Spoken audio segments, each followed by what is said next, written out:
Hey everyone, Dwayne here. And Gavin, and welcome to Bronco Base Camp, episode 2, since we changed the name for this weekly thing that we do every Wednesday night, just about every Wednesday night at 8:30 p.m.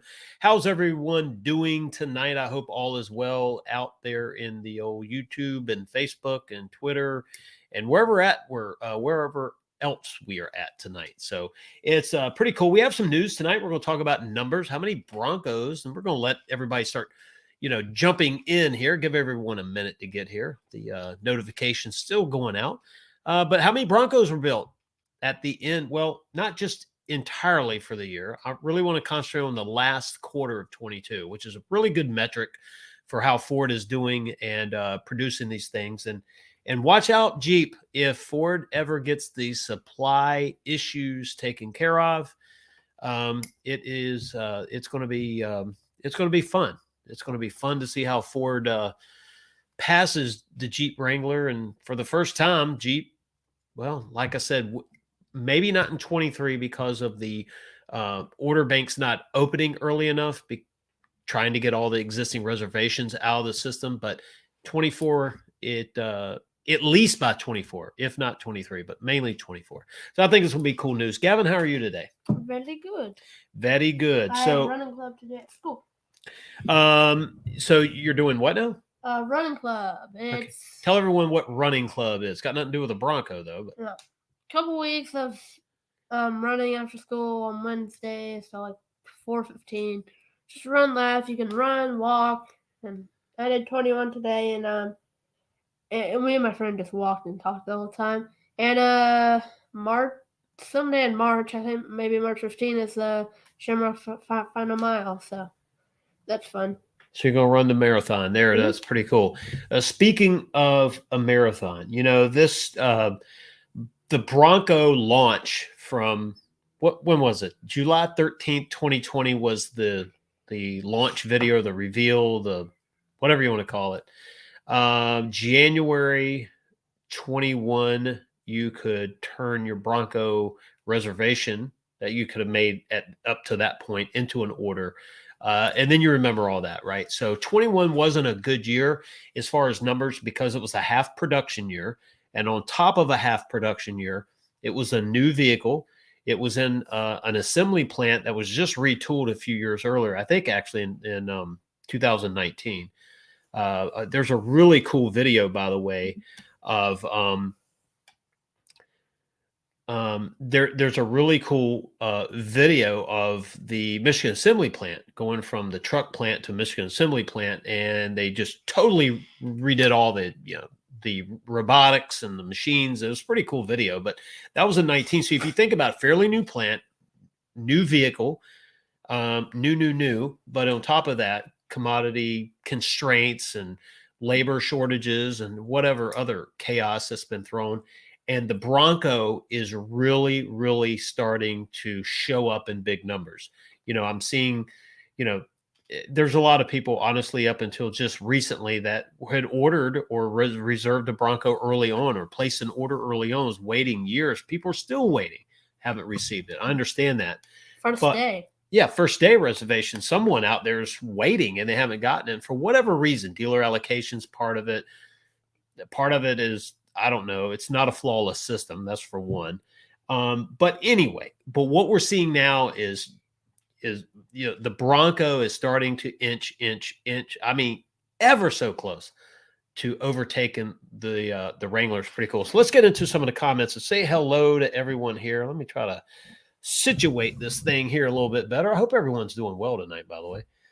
Oh, let's see. Oh, and we're broadcasting over on Life is for the Living on Facebook tonight. So anyone over there watching, hello, how are you? Michael Cooper, good evening. How are you?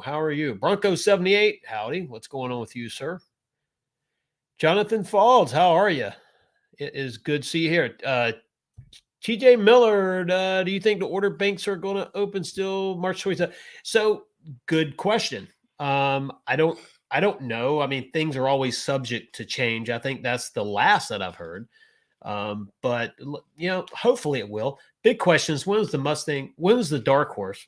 By the way, you can't really see the logo See that? You see the eyes? That's the dark horse.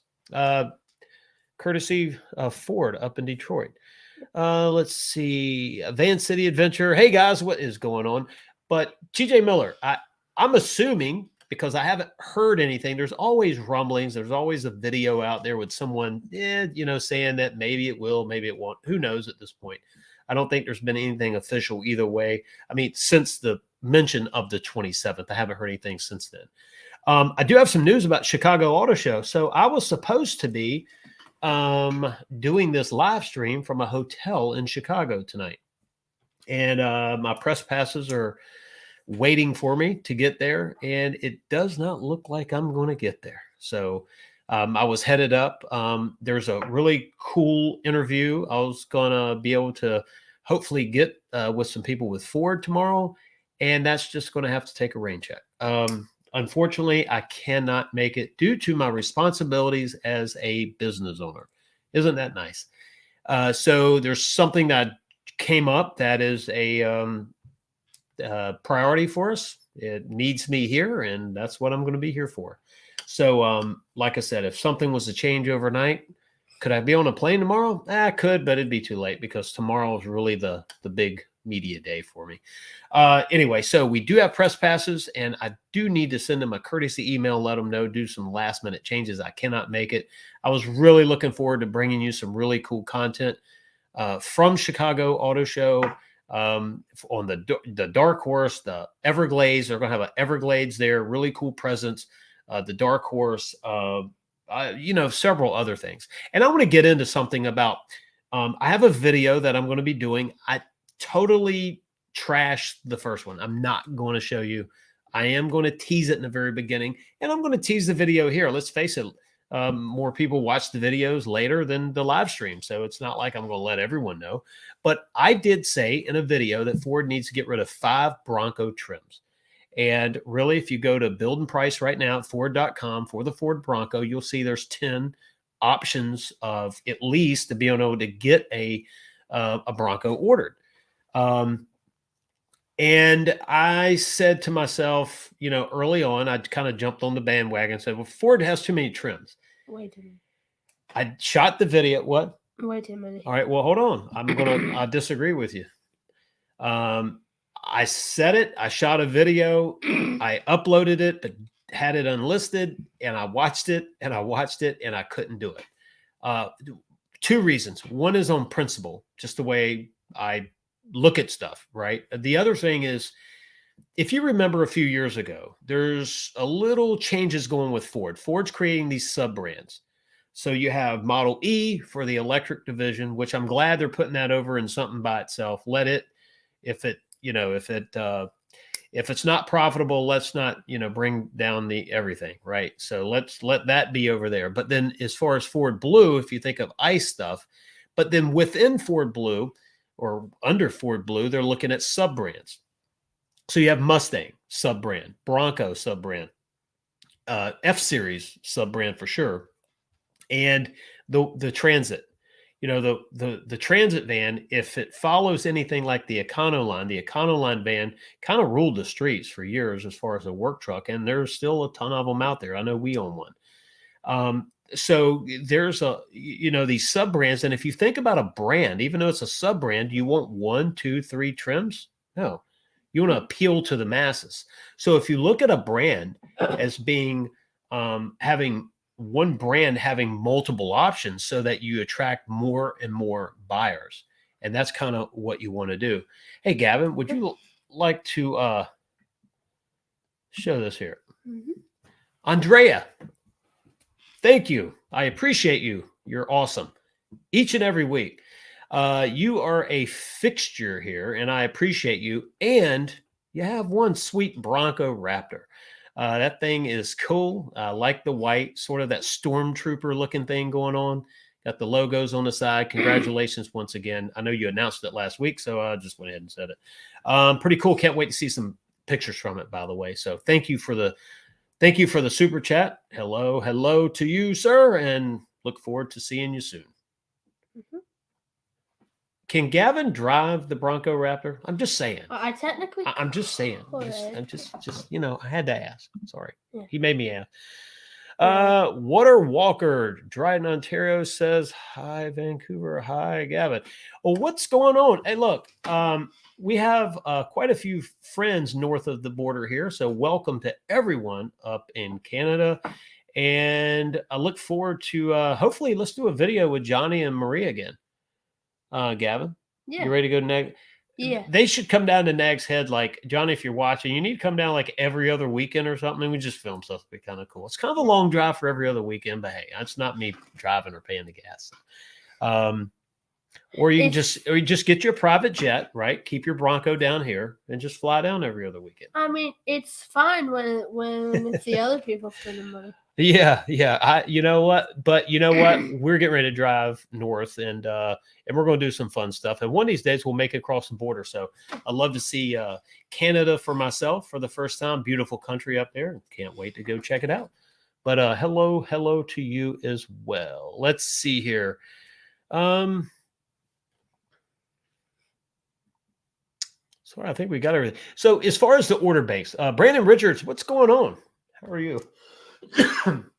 So let's get into some numbers here. Gavin, I think we need to do this right here, right? Mm-hmm. This is really what I want to do.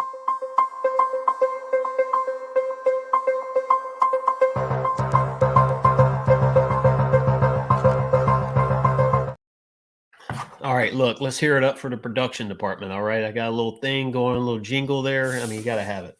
So breaking this down, Bronco numbers. Now, remember, 21 was a bad year because it was when the production started. Everything's ramping up. Commodities were even more of an issue in 21 than they are now. And I actually honestly think certain things are getting worse now than they were in 22, but that's just my take. But in Q4, right, the fourth quarter of 21, the Jeep Wrangler sold roughly 39,000 units. To the Bronco, 24,800-ish mark. So let's just say high 24,000s. Now, those are still good numbers. If you look at, I mean, first year production, mid-year production, that's not bad, right? At least in my humble opinion, based on this point in history. I think there's a lot of times, we need to remember that, right, Gavin? Mm-hmm. It's just like, crazy. Everything's crazy. Off the hook, crazy. All right, now, Q4 2022. This is interesting, and this is something to listen to. You may have seen these numbers or heard of them. Jeep Wrangler, I should say, 34,200-ish. So not giving exact numbers, but close. Bronco, 30,600. Ford has managed, the Ford Bronco, the Bronco brand has managed to close the gap to about 10%, to within 10% of the Jeep Wrangler. Now, how is that? And that's a year and a half of production. The first half year is really obstacle after obstacle. And if Ford can ever free up the commodity issues, the parts and the pieces, I don't know how they're doing on labor, but I know the parts and the pieces, if they can get that flowing a little bit better, Ford will definitely overtake the Jeep Wrangler either late 23 or definitely by Q1 24. It's all going to be dependent, though, on is there any more shortage? Are there any more shortages? Or is there anything else that we don't know about? And so I'd love your take on that, by the way. I mean, what do you think? What's your opinion on that? Am I just total fanboy with the Bronco, or is there some there? I mean, just look at the numbers. And not only has Ford's numbers increased, but Jeep and Toyota 4Runner numbers have gone down dramatically. I think the 4Runner lost the most percentage in market share in Q4 of 22 than anyone, at least in this group. Ford obviously is up 200 and something percent. Now, part of that is, there's reservations turn into orders. So there was a stacked up order. So they sold everything that they had. Well, if you look at it on the flip side, if there were more units built, than were ordered, they would be sitting on lots, which would then in turn be sold. So the total number of units would be more. So I think there's something to be said about that. And look, the more Broncos are starting to show up, the less people are getting disgruntled and going over to Jeep or another brand. I mean, some people are just mad. And I get it, but man, I'm telling you right now, owning these Broncos is something that I wouldn't trade for anything. I mean, they're fun to drive. They're cool looking. We've had hardly any issues with ours at all. Not bad for, a newly designed vehicle, right? Mm-hmm. I mean, what's your take on the Bronco? I personally like it. But why do you like it as a 11-ish-year-old? Well, because first, I like it because the design. Mm-hmm. And second, all of the cool features like the self-top. I like that. So that's, of course, available on a lot of cars. And I like that it brings people together, like at events and stuff. Oh, yeah. And us together. Good point. And you get to meet a lot of cool people. Like I look forward, Gavin and I know for sure, but we look forward to every Wednesday night chatting with you because, let's face it, some of these events we get to meet you and it's pretty cool. It's one of the coolest things in the world to be, chatting here on YouTube, and we do these lives and we're talking about all the latest. Then we go to an event and there's everyone there and you get to see the Bronco that you've heard them talk about or mention. And, we get to take Andrea's Bronco Raptor out for some joy rides, and everything. I'm just kidding, Andrea. I'm just kidding.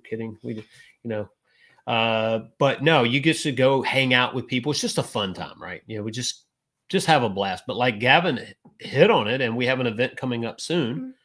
Mm-hmm. Where is that? Supercell. Yeah, April 21st. Oh, and by the way, if you haven't already, please hit that thumbs up for me. And if you're watching and you haven't subscribed, I would greatly appreciate you subscribing to our channel. Great stuff. We will be talking tonight Wednesday nights are reserved for Bronco talk, off-roading. It can be other brands as well in there. We'll mix it up a little bit. It doesn't have to be 100% Bronco, but we're not going to do car stuff and everything else on Wednesday nights. Maybe something expands on our channel in the future with cars, but this is Bronco stuff, and that's, like I said, what we're sticking to. A little bit of other stuff as well, and definitely what we do in our Bronco. We might talk about that in the future when Gavin and I go camping or go wheeling or go fishing somewhere that you can only access, with the Bronco. But magnet fishing is going to be on his channel, which will, I think I'll post something on our channel this week. Maybe next week we'll put a blip on here so you can see it. I don't know if I can share this art over here. I have something I wanted to show you guys tonight. Guess I could try to do it while we're talking. Let's see. I'm going to 60. Hello. What is going on? Pop some of our comments up here. Nice to see you in the chat. Michael, nice. Economy and finance rates will hurt the numbers. All right. So I agree with that. And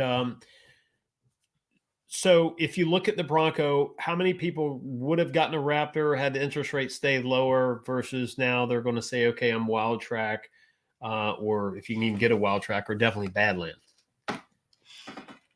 So, man, this chair. No. We gotta get some gamer chairs. Yeah. Like actually pretty cool. You haven't seen this table. This table actually goes up and down, and so we can lower it. We can lower it like a foot. So we can lower our whole thing here to match. And maybe this stuff will just be a little higher. Yeah. Well, no, this is going away whenever I do my final backdrop there. Or not final. Boy, that sounds horrible. When I do the next kind of a backdrop, all unique. What were we talking about? I got off. I was talking about something. Were you even listening? Yeah. What did I say? Oh, interest rates. And so there's people that still want a Bronco might not buy one at the price point they were buying. Maybe they're shaving some of the options and getting something that's a little bit more affordable. Or like you said, maybe some people just don't buy at all. But if you think about, there's a real crunch right now with the used cars. So there's a lot of no sale at used car auctions. The problem is a lot of those cars are scratch and dent, beat up war wagons, and the premium ones are still selling, and sometimes more than probably they should. So I have to mute the cough here. Got a little thing. But if you look at if you need a vehicle, what are you going to do?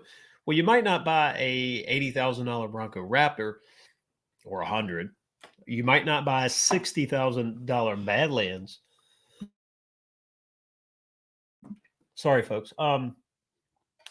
But will you get a $33,000 base or a $40,000 Black Diamond or $45,000 Black Diamond, whatever they at? What would you say, Gavin? What would you do if it cost you, say you're going to have a vehicle payment of $700 a month, Mm-hmm. and for that same exact Bronco, now it's going to cost you $900. Would you still buy it? Well, it depends. Depends on what? How bad you want it, or can you afford it or not? How bad I want it. I mean, it all comes with money too. Right. Because you can't buy something you don't have. Right. Smart man. I mean, you can get a loan, but you evidently still pay that off with money. At least theoretically. No, but yeah. Everything else, right? Everything else going up. What happens is when you give money away, when you print money, it just messes everything up, and that's for another channel. But so right now, it's not just the interest rate for that vehicle. It's actually MSRP is expected to go up in 23, but the final invoice number out the door, the transaction might be 5%. I think Mr. Farley said this might be 5% less in 23. Now, what does that mean? Well, the only way that makes sense is there's rebates. But I would say that might be averaged. I don't think it's going to be every vehicle. I can't see in 23 any Bronco trim getting a rebate. I mean, I just don't see it. Maybe Bronco Sport at some point. Maybe they have it now. I don't know. But as far as the you always get chastised when you say this. You know the whole midsize, full-size thing. Between the two, the bigger one, I know it's a midsize vehicle. But But with Broncos today, with Broncos today, the big Bronco, I don't see those. I don't see incentives happening for those, at least anytime soon. I have to think that there's still enough pin-up buyers that are willing and able to pay more in interest. Because if you look, there was a lot of cash buyers for Broncos. A lot of people paid cash, which I thought was interesting. More, I think, than any. I think the percentage of cash buyers for Broncos was more than just about any vehicle. So think about that, Kevin. Yeah. So, do you have tattoos on your arm? What do you got going on? No tattoos, it's just my lap tallies. But as far as that question, and hey guys, I'm sorry I'm a little hacking here live on YouTube, but let's see. TJ Miller said, I'm happy with my Black Diamond as besides the headlights, the high beam suck. Probably going to get a set of the Morimoto XRGB headlights. I think Bird Dog Overland, is that what he got? I think he just changed his headlights on there. And I know it's pretty sweet. I was looking at the blink, the amber ring and bar, and they kind of move with the blinker, I think it was. I think that's what he's got. I don't know. I need to watch his channel, check him out, because I did see like a short video on it, and it's pretty cool. Bronco 78 said economy and finance rates. Yeah.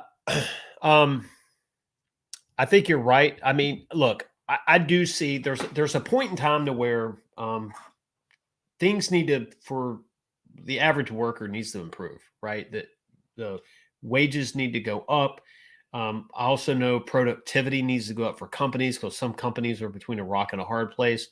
Try not to raise their top price, their out the door price, their finished price too much to lose their clients. At the same time, things are going up, everything, from gas to labor to everything else. And so there's a big squeeze going right now. So profit margins are definitely being hammered right now. I know that we've experienced some of that as well. And I am just determined, one way or another, to get them back to where they were and where they should be, where I want them to be.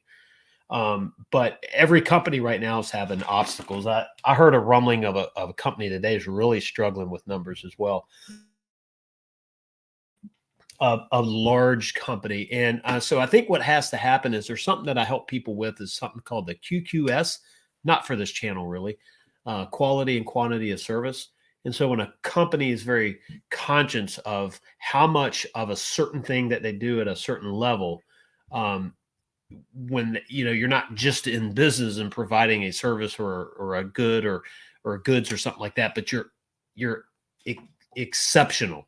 You're beating the competition in service, reliability, quantity, quality. And look, I think the Bronco, yes, you've heard a lot. Ford leads in recalls, unfortunately. But they also have some of the newest models out there. If you look at what Ford has launched, this is just me talking off the cuff. How many new vehicles did Ford launch in the last 2 years? New trims, or the last 3 years, right? And so when you build the same thing in the same plant with the same everything being the same, I think you probably have less warranty, less we call them callbacks at work, but less warranty issues, less recall stuff.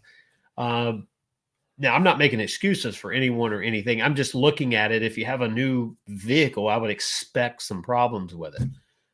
We just actually had to have our F-250 service for something that I thought was really cool that Ford did without me even knowing it. I was getting a little bit of death wobble in the front. So we do not have nice roads everywhere here in Hampton roads. You would think somewhere like roads in the name, they would be like, hey, let's market them. Let's show them. Nope. There's complete opposite. There's a road called Route 460, and literally they could paint these ridges in the road and they would qualify as speed bumps in a neighborhood. So I'll give you this on the truck. It's tough. Gavin will tell you, and make the story short when you tell him about the other one. Yeah. But I hit one of those bumps on Route 460 in Suffolk. VDOT, if you're listening, hello, we love you. And the front started wobbling and the steering wheel was shaking and everything. And I said, the second time it had happened, I had to get it checked. So we took it to our dealership and had to have an oil change, state inspection. So they did all that. Oh, by the way, the steering dampener, they call it a steering dampener, was bad on it. It lost its gas. It's like a steering stabilizer. And so what happened was that had a 336 warranty on it. Ford increased it to, I think, a 5100. I know it was 100,000 miles. I think it was 5. And so what happened is they said, hey, this thing is bad. We've got to order you one. Bring it back. We brought it back. They put it in. Problem fixed. Problem solved. Why don't you tell them about our near-death experience? Well, on the highway? Yeah. Oh, yeah. So just coming home from a little biking and kayaking at a Northwestern Park. Just came off a bridge. And maybe 1,000 feet off the bridge, we drive in, slammed into a bump, or like a pothole. It wasn't a bump, it was like a hole. And all I saw was my dad, like, hands off the steering wheel. I was flying up in the air. I looked back, the bikes were in the air. And of course, they're strapped down. Yeah, they were. But they were still moving quite a bit. Yeah, they're like, and it was like, look, I'm not kidding you. We hit a bump so bad. The truck hit so hard, my hands came off the steering wheel. Like, but lane assist wouldn't let us yeah, horrible how a hole that big in the middle of the interstate on 64 near Greenbrier. No, I'm sorry, Battlefield Boulevard. So anyone wants to know. And the person in front of us hit it too, and their car looked like terrible. Like, they had some damage. But what happened to us was, the truck drove fine after that. I mean, I was expecting to see a wheel pass us, because like something had to fall off. Oh no, that F-250 is one tough rig, and I mean we hit it and boom, we kept going. Well, but I think that might have had something to do with the, although they're having a I'd say we had a little bit of the wobble before that. It was kind of when you'd hit those bumps, you'd get just a little bit of shimmy in there. So I think it was going bad, but it probably didn't help. And like you said, nothing fell off. I think some of the dust fell off because it's been sitting in the garage for so Hey, long. was that the day we had the snake skin in the back? Yes, in fact. Yeah. I think, or we think, because we're kind of a tree, a snake probably fell in and shed its skin. We have a story for you. So we were in this parking lot at a park, and we rode our bikes through the woods. Gavin doing his best Evel Knievel impersonation, jumping over stuff. And we get back to the truck, drop the tailgate, put the bikes in there. There's a snake skin, probably 3 or 4 feet long, maybe 4 feet long, in the back of the truck. Okay, where's the snake? Coming. We're looking around. We're looking under. Yeah, and that was fun stuff, man. Fun times. We have a good time, don't we? Mm-hmm. All right, well, let's get back to the comments here, and I want to talk some more Bronco stuff. Let's see. Brandon Richards said, "Nah, I'm so happy with my Black Diamond." A Black Diamond was on our radar in the beginning, by the way. Definitely not a nothing. I like a base, for example. Different transfer case, different stuff going on you got to add. But if you're not doing any crazy off-roading, get a base and build it. But if you're going to start changing diffs and things like that, then yeah, you got to start going, to the higher trim to just so you don't have to spend that kind of money. Nothing wrong with a Black Diamond whatsoever. Let's see what we got going on. Oh, here we go. Yeah, Bronco 78. Yeah, that's yeah. I think you're probably going to have to check with him on that. He's the he's the boss on that one. So Brandon Richards said, "Nah, I'm so happy with my Black Diamond." So yeah, look, nothing wrong at all. What you got, bud? Okay, hold on a minute. Let's see. I'm Gone in 60 said 23 Wild Track now comes with the Haas 3.0 suspension. Mini Bronco Raptor, in my opinion. Yeah, a lot of people's had that. That I think that sort of that same idea or opinion on it, because if you look at the suspension, it's not, of course, not everything's the same, right? But it's definitely something. It adds to the Wild Track. Now, there's rumors of Wild Track going away. I just know it's being held off for temporarily. I know that it's been a year almost, not a year yet. It's almost been a year. Where are we? 10 months maybe, and from the Bronco Raptor order, and we still don't have a build date, which is a good thing. Yeah. Honestly, right now with the economy the way it is, it's really a good thing for us.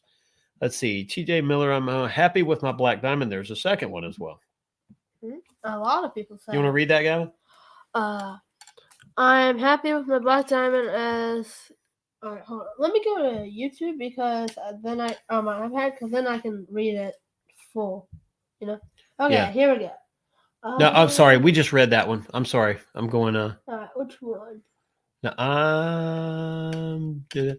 okay, this is where I was at. TJ Miller said, "Yeah, that's what he got." So he's talking about Bird Dog Overland. He's got those headlights. Sorry, folks. I'm catching up.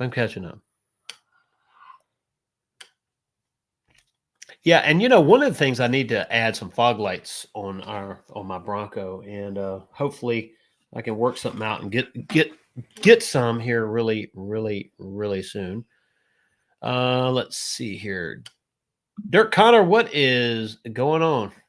That was for you, Gavin. Oh, and I responded. I'm doing good.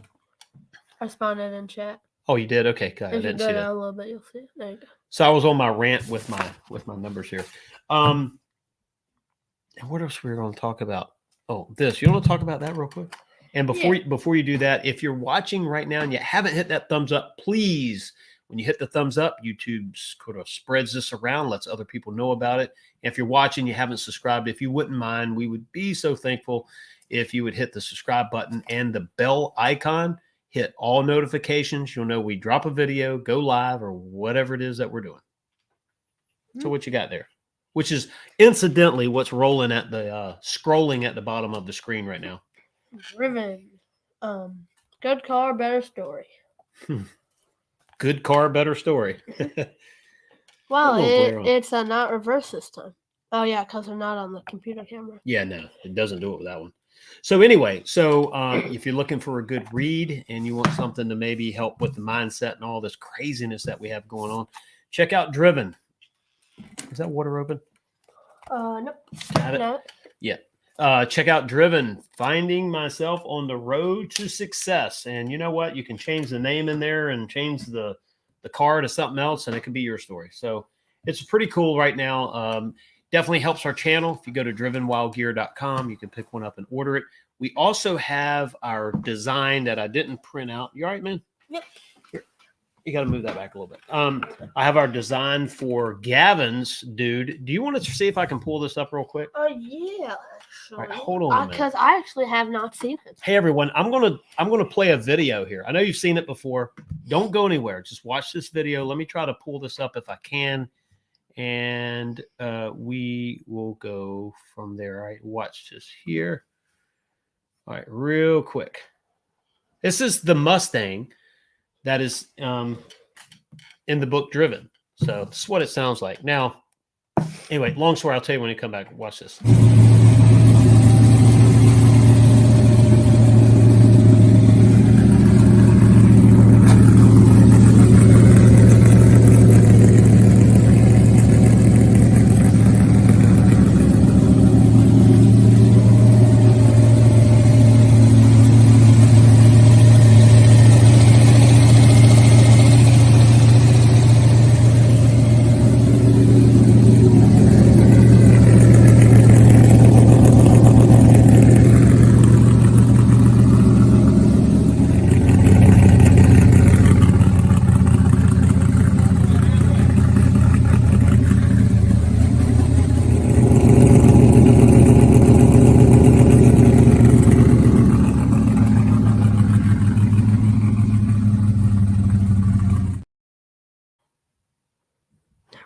All right, what'd you think? Gavin was over here trying to tell me something I didn't quite hear. So anyway, sorry. I know this is Bronco stuff. I had to show that video again. But anyway, that goes with the car in the book Driven. It's kind of a cool story that car looked like that. Well, that's it right there. If you can see behind me, it was the shell of a car with wiring hanging out of it, holes in the floor, destined to go to the scrapyard on a Saturday. I found it on again because I'd originally owned the car. I found it again on a Tuesday. Found the owner on a Tuesday, saw the car and paid for it on Thursday and took it home on Saturday. Took it home the day it was supposed to go to the scrapyard. Gavin's got to go. He wants to say goodbye to you, and then we'll talk about his little design. Yep. Yeah, just send me that picture on text. I'll send it to you. Messages. All right. Messages. You'll say bye to everyone? Yep. Bye, everybody. Thanks for tuning in. Like, subscribe, turn on post notifications so you never miss one of our new videos. And Gavin was telling me earlier that, when I do some of these videos where I'm sitting down here talking about the Bronco, the latest stuff and numbers, he wants to do one with me. So it'd be pretty cool to see Gavin be able to do a video with me, and I'll give you some numbers and let you deliver some of the cool stuff. Yeah, just tell me and I'll write them down. All right, man. See ya. All right. Bye, everyone. Be good. Be good. Now I'm going to be off center screen. We need to figure that out somehow. Like we need everything on wheels so we can just slide over. Oh, I know. When we get the gamer chairs, I can slide right over to the right. All right, everyone. Hey, Dad, I'll pull you with string. Yeah. It might not work, man. Slide you over. So anyway, who watching right now is going to Super Celebration East in Townsend, Tennessee? I'd definitely love to know who is going that's in the chat right now because we goofed up. And Dirk Connor, thank you for saying that. I'll let Gavin know that. He's looking forward to everything this year, going to all the events. We have Supercell lined up. We have Carlisle. He's drawing a blank. Carlisle Ford Nationals going on. I'm sure we'll be flying out to several different car shows, different press events. Now that we've been invited to some pretty cool stuff. Really looking forward to Detroit Auto Show at the end of the year again. I'm going to spend more than a day there this time, so it's going to be very cool. We get to do some other stuff. And have a couple of trips scheduled to Detroit this year, so it's going to be fun. All right. Dirk Connor said, I will be there at least one day. Well, please look us up. I don't know exactly where we're going to be yet, but we'll figure it out. Bronco 78 said, I'll be there. Cabin is already booked. Well, cool deal. Dirk Connor said, love that Mustang. Thank you. I definitely appreciate that. Let's see. Sounds great. I like the exhaust in front of the tires. TJ Miller, thank you very much. Yeah. So, funny story, that exhaust system is pretty well tuned to the engine, right? So when we were building a lot of these small block Fords, one of the things that we were very conscious of is the basically tuning the exhaust, right? So you have balance in an engine. H pipe really helps with balancing on both sides of the engine, and also back pressure, right? Not enough, too much. And that exhaust system is spot on, right where it needs to be. And it actually needed to terminate really about where the door closes, but we kicked it back a few inches, which is not a big deal.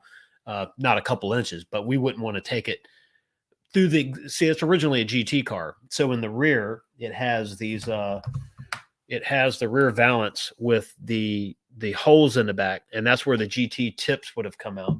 And those are cool, but I've never really liked the way they sounded. I know I'm kind of like talking bad, but I like the way they look, not the way they sound. But in an engine like that, it's way too much back pressure because they're louvered and everything else.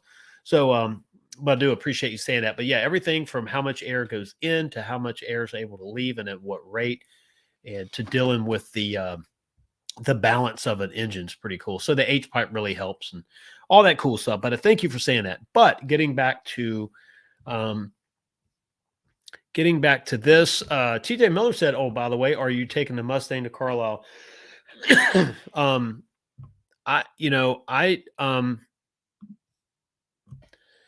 Yeah, Dave, Dwayne, I answer to most anything. Let's see. Probably not. It'll probably be the Bronco, just the Bronco, unless something changes. If Becky wanted to go, it would be great. She could drive the Bronco, and Gavin and I could take the truck and the car and the trailer. But I think when we go up there, we generally go for a day, and that's a whole lot of hauling for a day. So probably unlikely. But then again, who knows? If we can make it a family thing, we can take both Broncos and stay an extra day. We'll see, but we'll at least be there in the Broncos. So it's going to be cool. But getting back to Super Celebration East, I need to communicate with them tonight because I kind of goofed up. I thought everything was taken care of. The hotel room, everything there is booked, some other stuff that we have going, but I want to see if I can get both of our Broncos together out in the middle of the area. And I think we're going to have our shirts, which, by the way, I could not share. Gavin's little dude called Squatchy. Yeah, it's kind of unfortunate because I need to load it into the software and I can't do that live, and I don't have a video long enough to allow me to do it. But I promise you, next week you'll get to see it. Pretty cool dude. Different poses, different, different. This first pose is going to be on the first shirt. There's another design coming, but Gavin wants to put this guy in a little kid's book, The Adventures of Squatchy. Now that's a kid's name. I still want to name him something else, but probably just a name for the kids. But it's a cool looking dude. It's our own version of Sasquatch, but it is different than everything else. And but it's just fun to be able to just put it on different things that we can offer here on our channel, Driven Wild. Kind of goes with the wild part, the wild outdoors part. So if I lived in a cabin somewhere in the middle of nowhere, that's probably how I'd let my hair grow down and just be chilled with nature. Oh, let's see. I just call that. Yeah, wrong channel. Let's see. Oh, well, everything in there. Jonathan Fald said, wish my Bronco sounded like that. Well, you can make it. You can make it sound like that. A few wrenches. Depends on what year it is. What do you have, Jonathan? I can't remember. I'm sorry. I have so many names and everything. Which Bronco do you have? And let's see, Wild Raptor 2023. The Raptor is losing its appeal to me.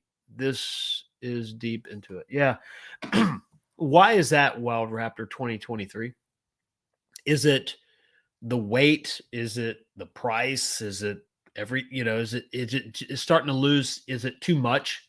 Like visually, it's cool, but then it starts getting a little tiring. I've only heard one person say that publicly, and they said that it was very cool in the beginning, and then, well, they started thinking it was a little much. I did suggest to them that if they took the logos off the side, it might help. I don't think the logos look good on all colors. I think the graphics, I should say, the graphics looks very good on the white. I think maybe iconic silver it would look great on. But I think, to me, just personally, I think on Code Orange it's a little much with the fenders, with you know the running boards, and you keep adding all the little whiffs on there. But I would definitely like to know, like, which is, yeah, Jonathan, 22 black diamonds. Sorry, you just said that earlier. You love the black diamonds. I'm sorry. 22 black diamonds, Sasquatch 2.7 marine gray vinyl. No, that's a sweet ride. I would say that, having something sound like the black car is great, but there's a reason why it's driven once in a while sitting in the garage. Because with that engine, it does sound cool, and that car is fast, but man, it is high maintenance. And maybe just, I don't have to work on it a lot or anything. We did rebuilt the valve train last year, I think it was, but it's the gas, the cam 2. I forget. Last time I got cam 2, it was, I hope I'm not telling you wrong, maybe 16 a gallon, 17 a gallon where I got it. And, the people said going to probably 20 a gallon. But the older I get, the more I just want to cruise in the car on a Sunday. So the repower is going to happen in the future. We just have too many, we have too much going on right now. But eventually that engine will come out. I'll sell the engine and the transmission to someone who wants to just go out and have a field day, and we'll put a fuel injected Ford crate engine in it, and I'll just ride off into the sunset and have a good time doing it. So, but getting back to the Raptor, I really want to know why, if you're still here, if you're watching, what is it? What is it about it? Bronco Fun, do they have the Heritage Edition there? Bronco Fun, are you referring to, where are you referring to? Which Chicago Auto Show or Townsend, Tennessee Super Celebration East? Sorry, if you're still here, let me know where you're at. Let's see. Oh, the two-door. It gets better. Tight turning radius, by the way. And folks, I'm sorry I got to keep drinking water on there. I've got a little scratchy throat there. I'm going to try to make it, to our hour here, but we'll see what happens. But yeah, the two-door is great. And my dogs are barking. They said hello, everyone. But Bronco Fun, if you're still here, do they have a Heritage Edition there? Where is there? I want to know. I know they. So my contact up with Ford is. I do know that they have. I think they're having the event there, but they have a Heritage. They have an Everglades at Chicago. As far as Heritage is concerned, I don't know if they're going to have a Heritage. If they are, I'm pretty sure they would. They probably have the red and white one there, I would assume. I would also assume, if it were me, that they would have the Yellowstone and white Heritage Limited there. But I do not know. I guess you'll see some videos coming out in the next day or so. What is there? But Everglades is the one I wanted to check out, some new stuff there. Yeah, like I said, if you're just tuning in, you didn't tune in earlier. I was supposed to be at Chicago Auto Show tomorrow. I was actually supposed to be at the hotel tonight doing this live stream, and I was going to surprise everyone. But I knew there was a slim chance last week that I might not be able to make it, and work has kept me here. So unfortunately, I couldn't delegate what needs to be done this week, tomorrow and Friday, actually. So, yeah, stinks, right? Because I was really looking forward to it. I mean, we're going to have a blast and some pretty cool interviews that just not anyone gets to get all the time. So it's pretty cool. But hopefully we can get a reschedule on that. And that's what we're hoping for. So on the Bronco, I just want to know, like, what events should we do this year? Should we take the blue Bronco and get it scratched up in the woods and muddy? Or should we keep one of our Broncos clean and let the other one have all the fun? I don't really know. Um, we took Becky's 22 Badlands to the Outer Banks last week. We met up with, as you know, if you're watching last week, we met up with Johnny and Marie. They came down to, they went to Florida, did some fun stuff, and on the way back, they stopped in. We said hello, did a little wheeling. It was fun. Both Broncos, like, we had a blast. Went back through the neighborhoods. A lot of times there's a lot of loose sand back in the neighborhoods, but it had just rained. It was pretty tight, beat down pretty good. So there was no traction issues. We just had a good time. And typically the sand only gets really somewhat difficult to maneuver is when it's very dry. It seems to be, when it's hot and people are just churning it up, spinning in it. They don't have their tires aired down properly, and they're just really digging that stuff up. And it becomes a little aerated, and yeah, it can sink you. I don't care what you're in, quick. But there's some ways to get out of it. And we were doing a video on that, and we ended up not finishing it. We were just having too much fun. So I told Gavin what we left a big chunk of it out. So we're going to go back and redo that video and show you some tricks to, if you're in sand mode and you're in your Bronco and you get stuck, some of the ways that you can try before you have to get towed out by someone, and you don't want to do all that. Oh, let's see. Michael Nice, probably not good for the marriage. Catching up. Yeah. Funny thing you say that, Michael. Becky has a saddle in the back. She has this riding, I don't know what you call it, a saddle pad, goes over the horse first, then the saddle, then the boots and the helmet. And so there is horsehair stuck to the carpet behind, we have marine grade vinyl, but that little bit of carpet behind there's horsehair stuck to it. There's dirt in the back. The boots, she scratched up the little plastic a little bit. Like, her Bronco is the workhorse. Mine is it's been off-road twice, but yeah.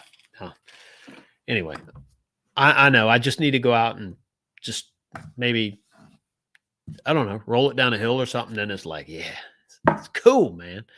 Look at the scratches on it. And there's been a few of them roll over, by the way, and no jokes. Don't take any crazy chances in your Bronco. That's just not safe, or any vehicle for example. Let's see. Bronco 78 said, need to plan a weekend camping trip to North Georgia. We can hit some of the Forest Service roads. You know what? How about we take you up on that this summer? At some point, well, I say summer, maybe not like July or August, but let's try something earlier in the year. I'll talk to Becky about that, and that would be absolutely cool to do. We'll talk about it Supercell. How about that? And we'll figure that out. Bronco 78, Dwayne, have you heard? Bronco 78 said, Dwayne, have you heard of Well Sorted Automotive? I have not. Tell me more. TJ Miller said, purchased a 4-door for more room, and I initially wanted a 2-door, and my wife initially wanted a 4-door, and just ordered a base 2-door to make it easier to maneuver. Very good. Yeah, and there again, you sound like you're happy, because if there's a second one on the way, well, and I think there's days that Becky misses her Range Rover Sport for that rumble, that supercharged kind of, you've got it in the throttle if you need it. But I will tell you that consistently, she likes her Bronco better. Like, if she had to do it over again, she'd make the same decision. In a perfect world, she can get her another Range Rover and keep her Bronco. But that's not anywhere on the radar right now. It's just like in a perfect world. But that would definitely be something fun for her. but she does love the Bronco, so I'm ecstatic. She doesn't want to get rid of it and get another Range Rover right now. She does prefer the Bronco over it because look, she gets to go to the barn, do her stuff. If we ever get snow around here on the road, she's going to feel a lot more confident in driving in it. And then, going to the Outer Banks down the beach, she can load the kids up, maybe a couple of the pups in there, and head down south, an hour and a half, and go cruise the beach and hang out and enjoy the sand. I don't have to be there. So she cruise right out and do it. So she really loves it, and that's pretty cool. So getting back to the marriage thing, yeah, it might be the other way around if she scratched the blue one up. I'd be a little upset, but I'd get over it. I always do. Let's see. Oh, check this out. Bronco 78 said they have 2 Godzilla swap on Gen 2 Broncos. I'm going to check that out. And sorry, folks, I'm coughing. I know it's kind of rude. I just keep muting, I guess. So the Bronco 78, let me tell you this, that the Godzilla makes much more sense in doing a swap than it does with a Coyote. And I'll tell you why. So the width of the Godzilla is less than the Coyote. So the Coyote is double overhead cam, pretty massive wide wedge engine, whereas the overhead valve Godzilla, sort of the old school design, that obviously fits in much tighter engine bays. And I know there's I think it will fit in a 67, 68, 69 Mustang, no problem. I think I've seen one installed in a 65, 66, so a little bit narrow between the shock towers. Of course, if I was doing a Godzilla in that car, I would definitely get rid of the front shock towers and go over, independent front suspension like the Mustang 2 style or some aftermarket version of that. I don't think I'd stick it in that unibody with that shock tower situation there. I just, me personally, I wouldn't do it. But hey, you know what? If you do it, you do it. But now I did see a video where there was a teardown on 2 Godzilla engines, and they're having a little bit of lifter delamination. At least on this engine, the engine came out of a van. I think it was a big truck, box truck style thing. Haven't researched that. Just saw one video on it. I still love the engine. It's got a lot of potential. It's got a lot of upside with that engine, and the fact that they went back with an overhead valve engine, going from the modular style, the Coyote. I think it's pretty interesting. I still don't know the backstory on that. I mean, I guess I could research it and find out, but I think it's really cool because I like the overhead valve engines to me. There's arguments either way. When you have lifters, push rods, rockers, and springs, there's a lot going on. When you have an overhead cam, you have hydraulic lash adjusters. You have the finger followers, what would be rocker arms, but the followers below the cam that presses down the valve. You still have valve springs, you have keepers, you have all that. There is a little bit less happening there. So obviously the RPMs, you can typically wind a Coyote up to a lot higher RPM, typically. And there may be an advantage to balancing as well. I know some of like the 347, my engine at 6,800 RPM, 7,000 RPMs, which I don't keep it there long. It gets a little weird movement to it. Some increased parasitic loss, something in the drivetrain. I don't really know what it is, but it gets a weird vibration, almost to the point the first time you feel it, you're waiting, doing this, you're waiting to hear a kaboom, but it's just somewhere around that high 6,000 range. And obviously the engines don't live there long. At least you don't have to run them there long. So, but I'm a huge fan of the Godzilla anyway. Let's see, Bronco said they have recently moved here in Georgia, right down the road from me. I'm going to talk to, sorry. My regular glasses get here next week. Isn't that nice? Let's see. I am going to talk to them tomorrow, get a better idea of what it'll take to do mine. Awesome. Yeah, the the Godzilla engine is definitely something that I'm very interested in seeing up close. Hopefully, somebody will have a swap at Supercell East by now. If there was one last year, I didn't see it, but I'm going to be on the hunt for it this year. TJ Miller says, my wife has an Outer Banks Bronco Sport currently and will be going to the base two-door Bronco. She's losing her creature comforts to upside. Yeah. And I'll tell you what, the Bronco Sport, when we drove the Bronco Sport, I don't know what you really think about yours. We drove a couple years ago in Townsend, Tennessee at the ride along where you could ride in the big Bronco, the two-door, four-door, and you could drive a Sport. And that was a fun drive. I mean, we ran that thing hard through those ruts, and it was cool. And it's something in that range, by the way, that you don't have that typical crossover kind of little of a aerodynamic, teardrop like sideways. It's a little boxier. It's that more of a rugged look. So the Bronco Sport brings that little bit of rugged in the outdoor to that buyer. But let's face it, people get wound up and uptight. It's just a different vehicle for a different buyer. No need to get all upset about it. But for those of you who like, the off-roading, like heavy duty off-roading, well, obviously the two-door and the four doors for you. But I like the little Bronco Sport. Let's see. Bronco 78 said he is working on a 96 now, and they're hoping to have it ready to bring to Supercell East. That would be awesome because I would love to see that as well.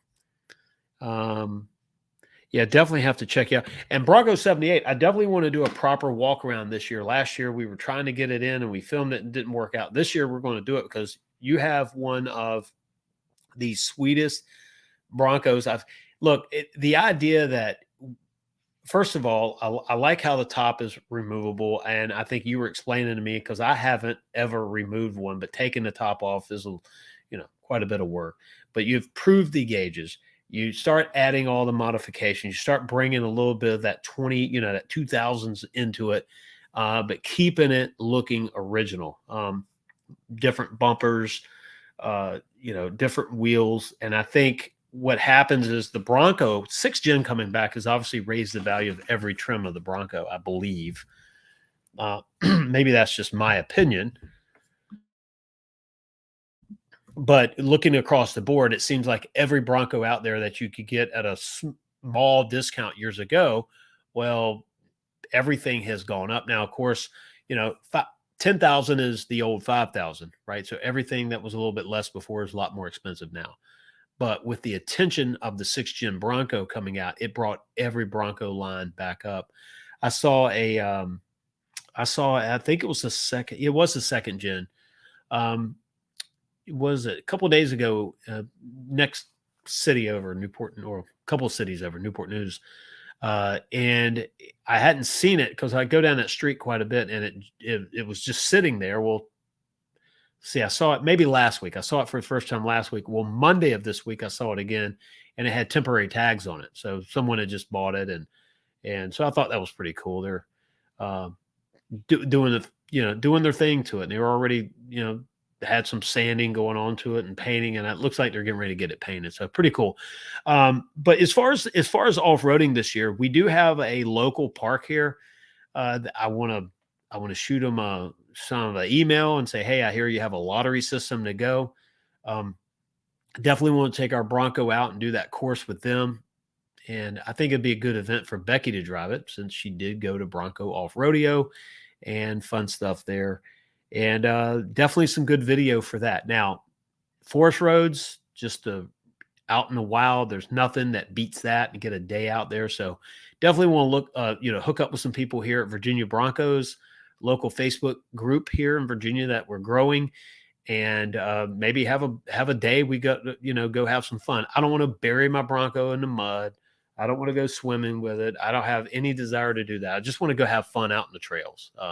And a little bit of rocks is cool, but nothing too crazy. They are still daily drivers for us, and so we will be able to keep them that way. Speaking of off rodeo, so there was a note that I had here. I haven't researched this, so maybe someone here in the chat knows more than I know, but I've seen some teasers about something coming up for the Bronco Raptor. And if I had to guess, because we know it's coming, there's going to be a sort of a driver's an owner's course where sort of like the F-150 Raptor program where they really teach you how to use the vehicle and the features. I'm assuming that's what it's going to be, an off rodeo or a training for the Bronco Raptor owner. So definitely ought to be something pretty interesting. I guess the 10th it's going to be on the 10th. They're going to talk about it. And so I guess we'll see on that. I did see a blip. It may have been Bronco Nation. I was in a hurry tonight and I was scanning through YouTube and bingo, I saw it. So if you know anything about it, let me know. Bronco 78 said the Bronco Sport does look like a good little vehicle. It just looks way too small for my liking. And I will agree with you there. It is not, I once thought about, wouldn't it be cool to have it for a real estate mobile for us, to run people around and do stuff like that. And it would be kind of cool. But I don't even think it's really for what we need, big enough for that. Believe it or not, in real estate, if you're not in building, on the building side, it's trucks and vans. On the real estate sales side, it's nice to be able to get a sign in the back if you need to carry a sign with you, even though we have a sign company that puts them up. But it's nice to be able to carry that payload, or there's an open house and there's a bunch of stuff you're taking. And it just seems that with that and some people in there, it might get a little cramped in there. So definitely not the vehicle for that. However, for, normal cruising around, driving, trips, things like have at it, as long as you're not taking a bunch of luggage. It's just a different vehicle.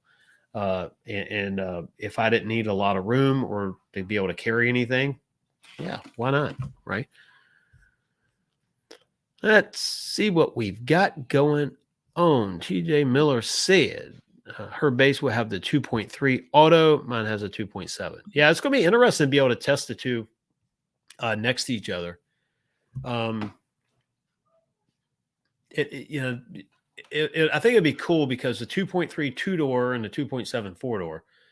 And I don't know. Maybe you told me earlier and I didn't see. Is the two-door going to be Sasquatch or just non-Sasquatch?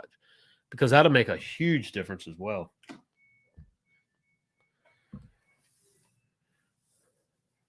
Let's see. You got a comment here. TJ Mills said 6'3", 250, and huh.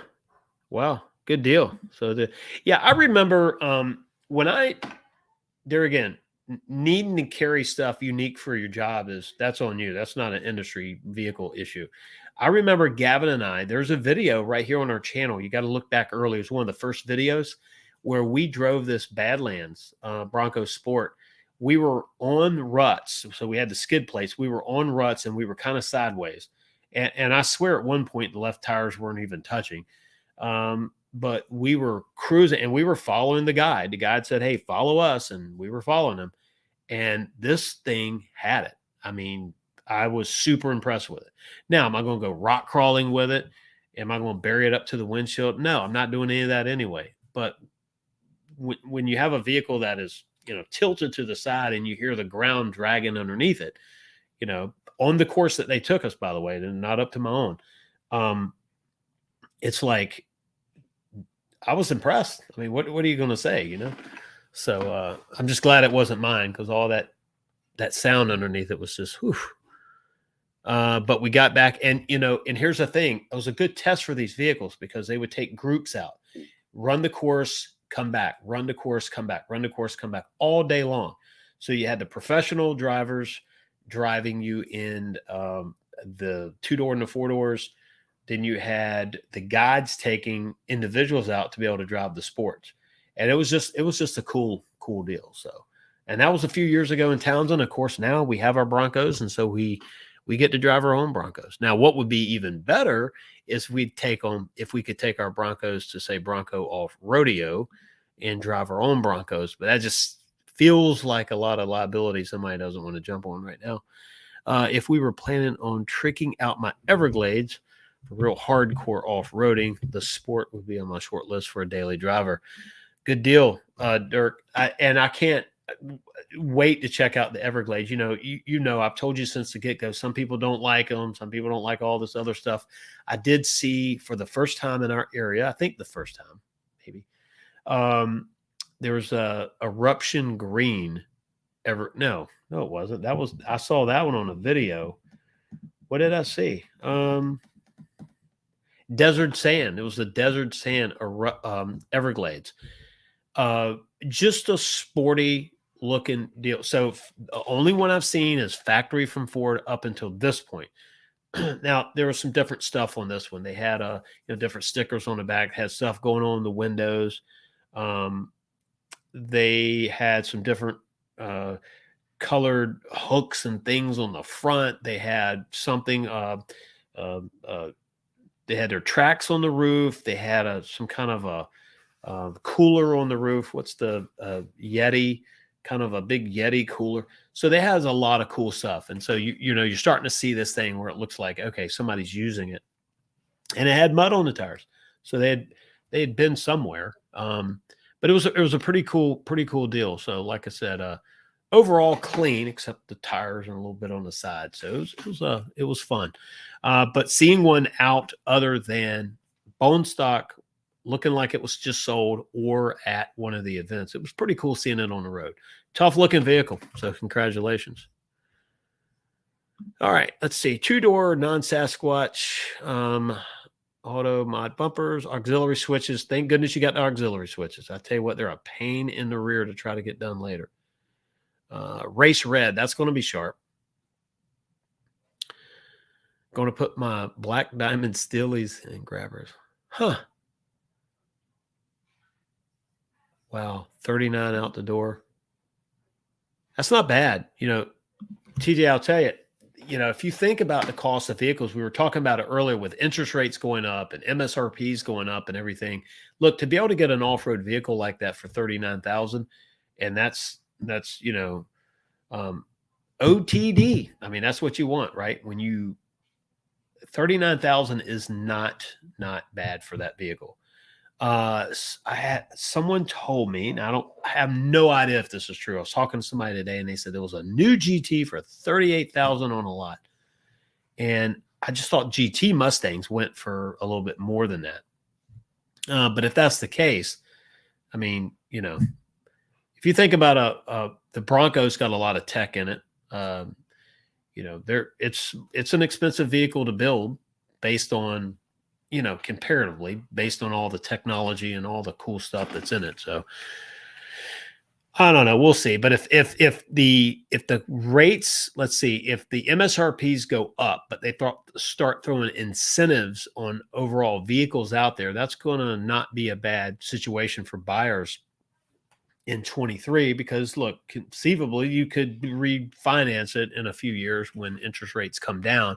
Mortgage rates are bouncing around different things right now, but expected to come down in 23. We'll see if that actually happens. Right now, who knows what's going on. The idea of raising rates is to cool off the economy. Part of our problem is cooling off the economy, but you also have people that were buying stuff because they couldn't get it for a couple of years and now they need it. And now you're raising rates, but you still need a new vehicle. And so we're in a weird time where it's not just slowing down the velocity of money, and then everybody kind of holds back and then everything settles down. And then the spending starts again when interest rates drop. You're in a situation where people needed a car. Cars weren't readily available. Not everything was. And then you have, like in our Broncos, now some people wanted a Bronco, but they also needed a vehicle. So they're trying to do both at one time. And then I know some people's had to back out of the Bronco because they needed a vehicle and they had to get something. So I don't think you can't really say there's one situation out there, right? You can say, well, the scenario I just gave you there, or somebody just wants a Bronco. They have a perfectly good vehicle. They don't need a new one. Or they, the engine's blown up and they really want a Bronco and they could do it, but they can't wait. there's all sorts of wild scenarios out there. I think though, and I don't know if things are tightening up again. I have to believe, and I haven't seen this printed anywhere, and I know I've said this. This will be my fourth or third week in a row. I have to believe that Ford might be using more of the parts to build their Broncos than they were before, because as the Ranger, the 24 Ranger starts in a couple months, I think that the present day, the 23 Ranger, they're not selling that many, right? So they're building less, which they're able to build more Broncos or prioritizing Broncos because they have a vehicle that's not on its way out, not that's that year. They have all these orders waiting to be fulfilled. And so now they're building more. And because they're building more, are they now, putting a hurting on the top manufacturer on the number of units that they can get? What about all the other stuff, the wheels, even the tires, for example? These are unique tires. They don't have Wrangler written on them. So, how many of those are being managed? So there's all sorts of questions out there. And I got to say, I'm glad that I'm not at the head of that deal, because there's a lot of moving parts there, literally, and they have to be addressed. So, anyway, I think that all in all, the Broncos being built, I don't know. Maybe they're drying up the suppliers. I don't know. What do you think? I'd love to know in the comments. God's Country Overland. That's all right. Doesn't matter if you're late. Doesn't matter if you're late at all. We typically go an hour. Willing to go a little bit longer tonight. We're working on an hour. Might as well just go an hour and a half tonight. We start at 8:30 every Wednesday night at 8:30 p.m. Eastern. But God's Country Overland, welcome. Thanks for joining us.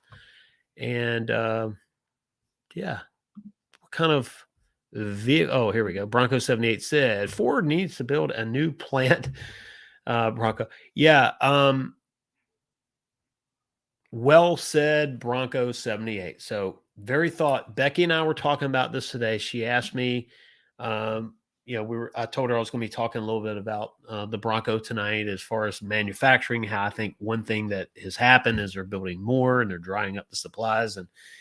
And she watched the video with me last week. There's a YouTube video, if you search it, and I think it was done in 2019, Michigan Assembly Plant. It was the Michigan Truck Plant, and they retooled it. They rebuilt the place inside, and that's when you see all the new stuff for the Ranger. This was the new for the Ranger coming out, and obviously no one knew at the time for sure, but the Bronco as well. And I thought it was pretty interesting. But yes, as vehicle manufacturing facilities go, it is small. And I agree with you. If the new Ranger takes off like I think it will, and I think, I'm not going to try to sound brilliant and say, well, I'm predicting it, and then it does and tell you I'm right. I just think anybody can look at the vehicle. It's cool. You look at the Ranger Raptor coming out. It's got all of the things that's meeting that new buyer, that overland buyer, that off-road buyer, the buyer that just needs a truck and why not get a cool one in the process? But also the non-Raptor Rangers. They're just cool. The tech is there, the way they look inside, the center stack, all the cool features about it. It's pretty cool. I really think it's going to be a big seller. And I don't know. It's pretty interesting. So I think you're absolutely right. If it is the biggest seller that most of us think it will be, and then what's going to happen to the Bronco production? I really think that it's something to be reckoned with. And at some point, do they build another plant? I don't know. It's only money, right? It's only money. That Ranger Raptor is going to give the Ranger a push that it needs. Yeah. So Bronco 78 said that Ranger Raptor is going to give the Ranger the push that it needs to light the fire. I tell you, a 3.0 in that Ranger, they're predicting something like 392 on the horsepower. But I think that might have been, I don't know, was that an Australian number and we're just assuming, or has that been announced? But it very easily could be 418 like on the Bronco Raptor. And, would they ever make it for 418? I guess. Ford's doing a lot with locking these, locking them out so you can't tune them either. So whatever it is, now I say you can't tune it. Traditional ways of tuning an engine is being locked out, right? So can somebody hack into it? I don't know. I think it's supposed to be non-hackable, but we'll see. Let's see here. Sorry, I've got kids in the back saying, "Hey" to the doggies. I saw a pic of the 24 Ranger Raptor in eruption green. Looks amazing. Uh, Funny thing about eruption green Ranger, I saw a eruption green. I didn't know I haven't looked, but I didn't know they made it till today. A 23 Ranger in eruption green. Now, all I saw was the front. It was a Ranger. I really didn't see what level of trim it was. But if it's there, I'll go back and check it out. I was driving down. It's at a Ford dealership over in Chesapeake. So I was driving down the road and saw him.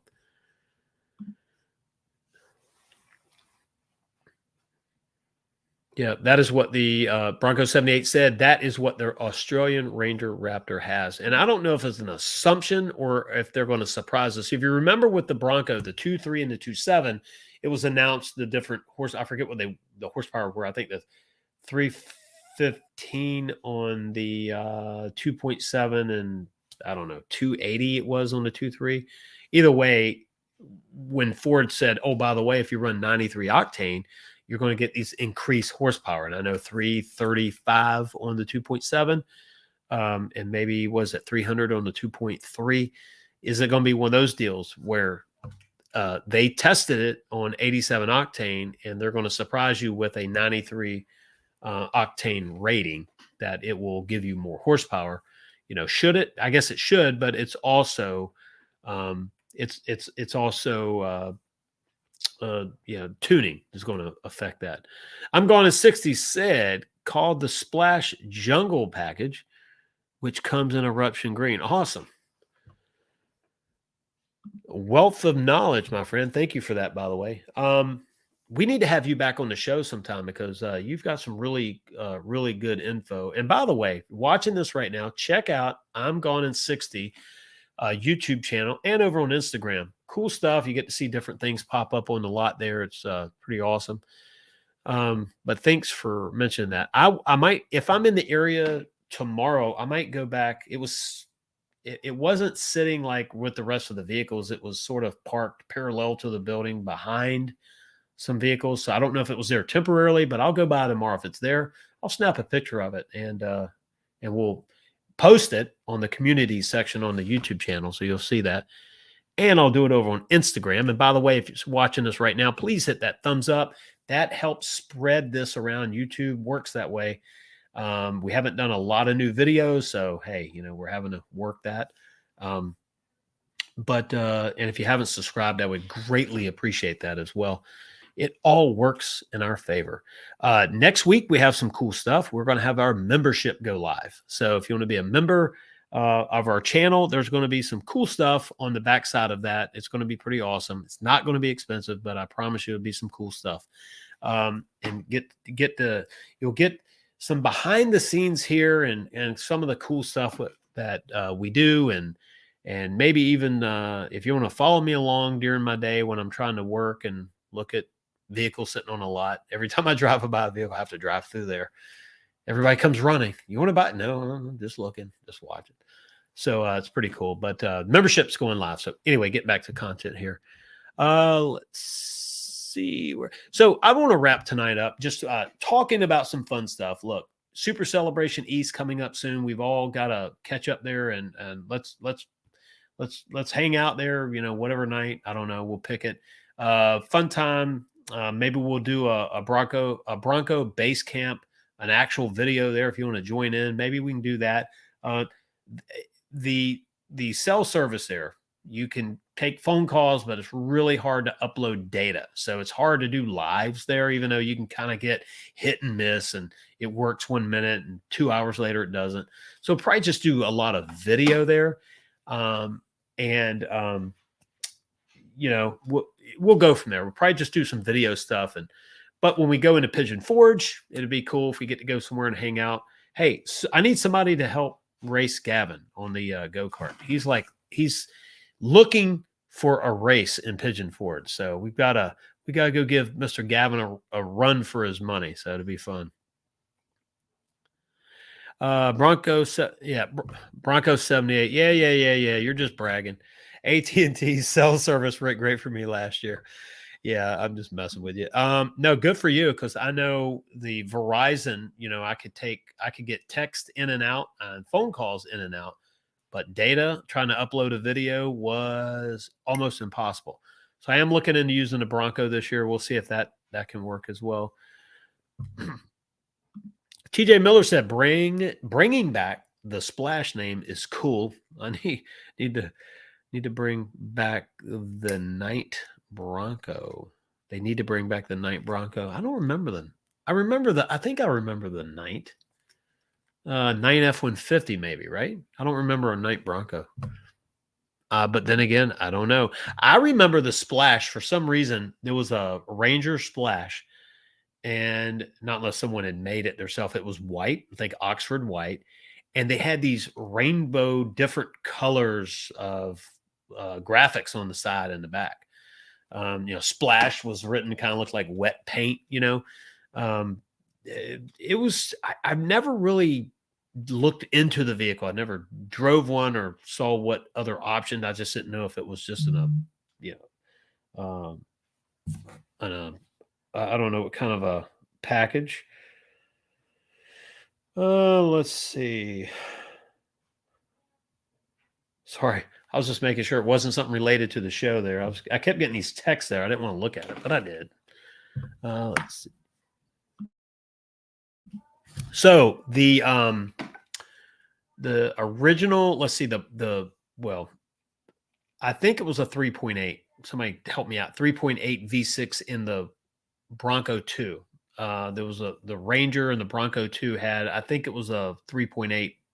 And I'll never forget, someone had they'd taken a Ranger and they had really, I don't know, hot rodded that engine up the best they could. But V6s now are completely, as you know, different animals than what we had. This was in the early 90s, but it was it was like an 83, maybe 82, 83, something like that. So, the vehicle was about 10 years old, and someone had taken it and they'd really hot rodded this thing up. They had headers on it, and chrome this and chrome that. And I forget what they did, but the engine always had a rough idle to it. It was just it was the balance in the engine. There was something a little bit different, but, man, they used to hot rod this thing around, and someone had this blue Bronco 2.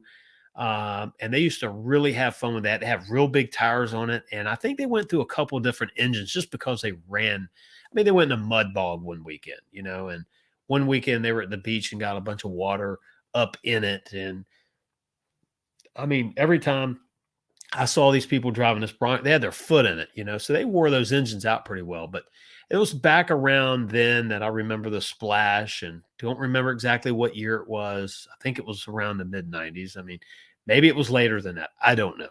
I can't remember everything. Yeah, I think the Splash was a flare side Ranger. What year was that, by the way? What was it? Mid 90s or was it late 90s or I don't, or was it early 2000s? I can't remember. Man, time is smoking by anymore. But yeah, look, I appreciate everybody hanging out with us tonight. We went, what are we? An hour and what? An hour and a half right now. So normally I try to go an hour, but since that was with the podcast for, production reasons and for podcast links, and now we're back to doing Bronco 98% content on Wednesday nights. The heck with it. We'll just go until we're tired of talking or until the viewer count goes down. But if you're just tuning in right now, we do start every Wednesday night at 8:30 p.m. Eastern. I appreciate each and every one of you being here. If you haven't already, hit that thumbs up for me. Subscribe to our channel if you haven't already. We have some cool videos coming out this week where we will be talking about some specs. I have free time now. I was supposed to be at Chicago in Chicago for the Chicago Auto Show. My press credentials will just be waiting on me another year, I guess, because due to some stuff at work, I had to stay here, but I was looking forward to bringing some really cool stuff. However, there are more events this year. We will be there because we can't possibly have something come up 2 shows in a row. Looking forward to seeing everybody. Supercell East and in Carlisle, Pennsylvania, Ford Nationals there in Carlisle, Pennsylvania. It's going to be fun and all the different events throughout the year. There's a lot of different things out there. We do have a couple reviews coming up on our channel. We will be reviewing a special little off-road vehicle I think you're going to like. Not Bronco, not Ford, but still nonetheless off-road outdoors type stuff. I think you're going to like that.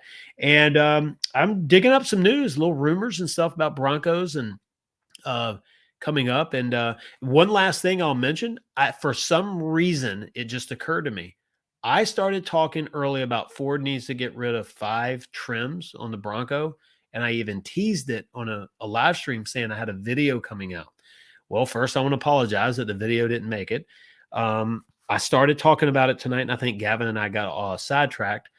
When I was mentioning about the brands and the sub-brands and all of that, I wanted to finish that up before we go. The idea that 10 trims for the Bronco, that there's too many trims, I agreed with that early on, and I've changed like 180. With the sub-brand scenario, Bronco being a sub-brand, that's Bronco 2-door, 4-door, and Sport.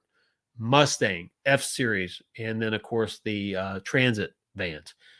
And that's under Ford Blue or ICE, the ICE program, the ICE engine, the real vehicles, by the way. I'm just kidding. I just like gas-powered engines. I think that the 10 Bronco trims are not too much. I went into detail where I said I think you need 5, and one of those needs to be a special edition each year. So you essentially have 4 constants with 1 special edition each year. But, I take that back. I think that if, 8 to 10 trims would be pretty cool. The Bronco Raptor should be here, hopefully, to stay each year. The Heritage Limited, obviously, it's in the name Limited, so you wouldn't expect to see that. So that would make it 9 after this year and say, okay, well, is the Oats coming out this year? Is the Oats something that's very interesting? Or is it just sort of another trim with some minor changes, or is it significant? Is it a 2-door performance-based Bronco? I don't know. Could be. It wouldn't be anything like a Raptor because the Ford engineers needed the wheelbase of a Raptor, a 4-door for the Raptor, to give it its control, basically to make it handle the way it does. So it wouldn't be that. Plus, why would you have 2 brands competing for the same space? So what is the Oats? Is the Oats still a go? Is it the spy photo the Ford Authority had? Is it, just a version of a 2-door with some different trim thing? I mean, who knows? But each year, I think it would be safe to say that 8 to 10 Bronco trims would be sufficient. I think what happens is that when the parts and pieces free up to a point, and I don't know how many, I wish someone at MAP could tell me, and private, message me privately on Instagram if you would like, but if the Ranger wasn't at MAP, how many Broncos could be built in a year? I mean, they build those things. Or is it not because they're building Bronco and Ranger? It's the fact that parts and pieces, the commodities are the issue. I would just love to know that, because I really think that if they free that up, they can supply those 8 to 10 trims. They can stay on top of the market. I mean, Jeep has more than one, right? They have all sorts of different little, the Jeep Wrangler, and then you have the, I can't even tell you that different Mojave still have the Renegade, and I don't know. The list goes on. They have quite a few of them though. So I thought it was pretty interesting, that I started doing this video and it just didn't sit well with me and I just couldn't publish it. And it's because Ford is in a growth mindset. They're here to expand, not contract. And, you're growing or you're dying. You're not staying the same. So if you're going to compete with Jeep and you expect Jeep to change things up and try to catch back up, because they are losing significant ground. So is 4Runner. But you would expect these companies to try to throw that curveball, right? Step it up. And Ford has momentum with the Bronco, and like momentum is something that you don't want to lose. When you get it, It's a gift from God. You want to run with it. You want to hustle. You want to keep on doing whatever it is that you're doing, because when you start winning and you start putting numbers on the board and people like your product, there's someone coming after you and they want to take that from you. And so why would you shrink back to 5 trims and then kind of let them catch back up? Keep it going, keep it growing. And it's fun. It's a fun competitive battle between right now Ford and Jeep, between the Bronco and the Jeep, I should say. Uh, 4Runner, I don't see them being a direct competitor, just me, because it's a different type of vehicle to me. I always look at it as a different style of vehicle, very capable off-roading. I get it.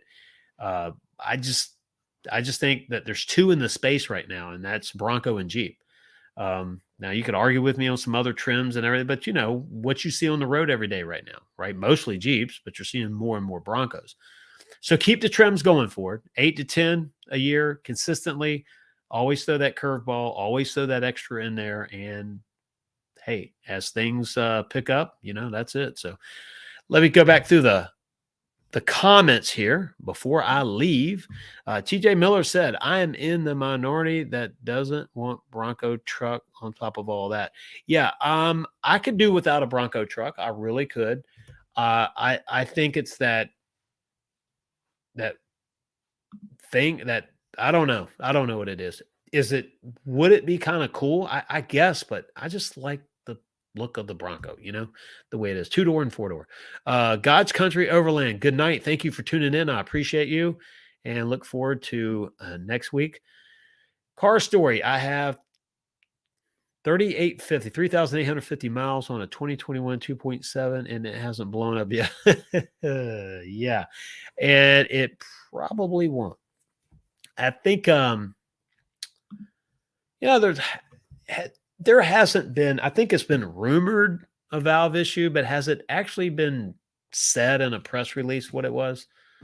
I don't know. And everyone says, well, look in the cylinder. Sure it was. Well, you don't know what came first, the chicken or the egg. Did something cause that, or did the valve drop, or, let's not get into that tonight, but I'm still not convinced that's what it was. But then again, I also don't know.